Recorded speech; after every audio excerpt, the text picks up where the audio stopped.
किरदार सही झूठे तो नहीं है,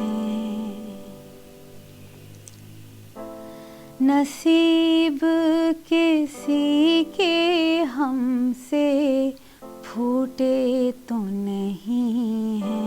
ये बोझ तले हम फिर भी आज़ाद हैं, टूटे तो नहीं है।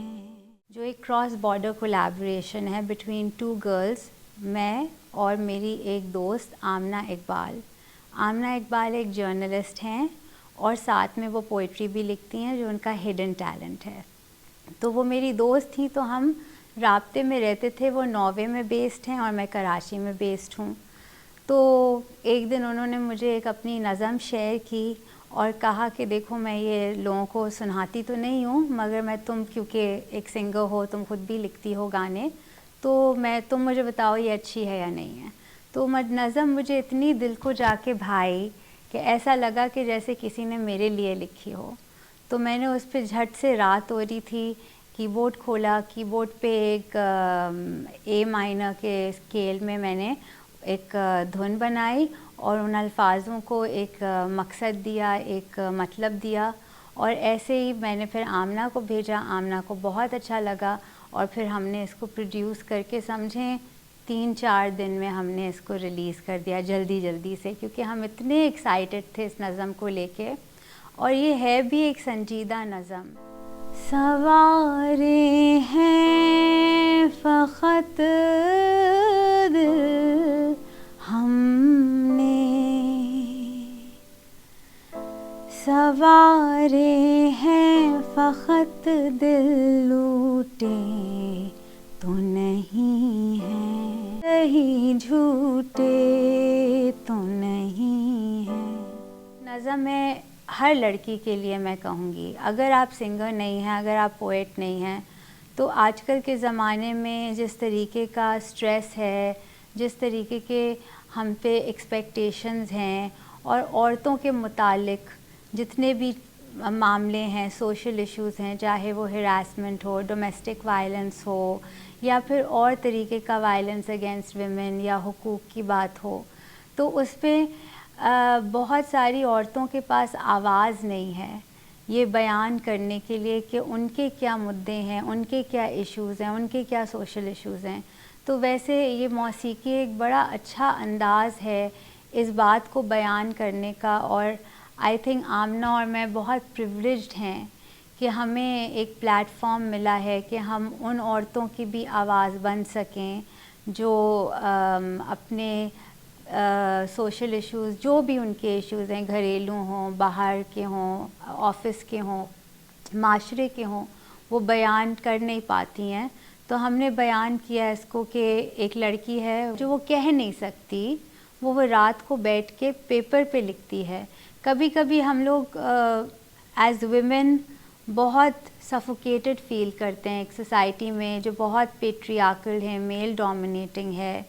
तो हम जब हमारी जो अंदर की भड़ास होती है या अंदर के जो जज्बात होते हैं, वो एक बड़ा हेल्दी तरीका है लिख लेने का, कि आपने लिख भी लिया और वो बात भी आपने कह दी और उसमें से कोई अनहेल्दी या नेगेटिविटी का कोई टॉक्सिक रिएक्शन भी नहीं आया। एज अ सॉन्ग राइटर तो मैं अगर दुखी हूँ, उदास हूँ, कुछ मेरे साथ बुरा हुआ है, तो मेरा दिल चाहता है कि चलें लिख लेते हैं।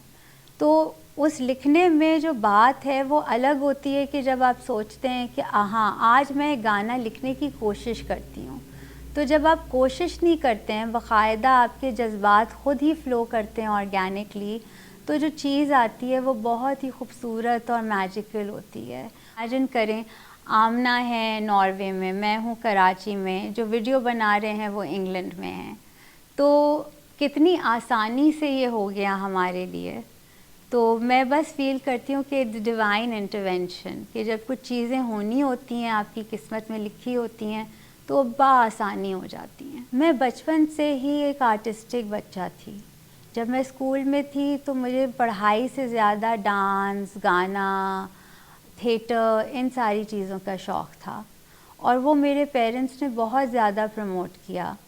और वक्त के साथ मैंने डिसाइड किया कि मुझे सिंगिंग में करियर चाहिए, जबकि मैं डांसर भी बहुत अच्छी हूँ, मैं रक़्स करती हूँ, मैंने कथक सीखा हुआ है।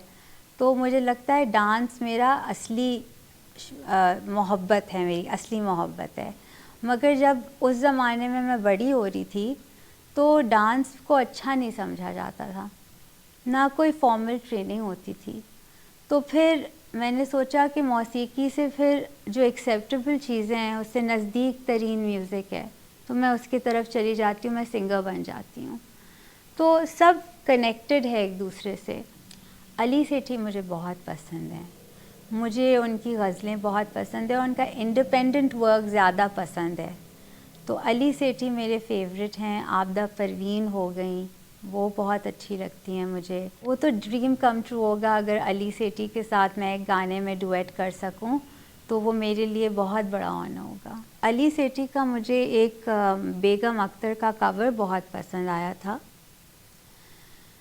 मेरे हम नफस, मेरे हम नवा, मेरे हम नफस, मेरे हम नवा, मुझे दोस्त बन के दगा न दे, मैं हूँ दर्द इश्क से जावलब, मुझे ज़िंदगी की दुआ न दे, मेरे हम नफस।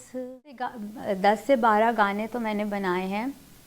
2013 में नज़र रिलीज़ हुआ, फिर 2014 में जाना नहीं, और फिर सिलसिला चलता गया। एज एन इंडिपेंडेंट आर्टिस्ट थोड़ा मुश्किल होता है कि हर महीने या हर तीसरे महीने गाना रिलीज़ करना, मगर मैंने कंसिस्टेंसी लाने की कोशिश की है और अल्लाह ने भी कहीं मदद की है। क्लासिकल, लाइट क्लासिकल ट्रेनिंग भी पिछले 6 साल में हासिल की हुई है, तो अगर मुझे OST भी मिलेगा कोई तो मैं वो बिल्कुल बआसानी गा ले सकूँगी। और मुझे शौक़ भी है OST गाने का, क्योंकि OSTs में बहुत ही ज़्यादा इमोशंस होते हैं, तो OST भी गाने का शौक़ है। फ़िल्म का गाना मिलेगा वो भी गाऊँगी। अपॉर्चुनिटी पे डिपेंड करता है, और अगर मुझे काम पसंद आया, गाना पसंद आया तो व्हाई नॉट।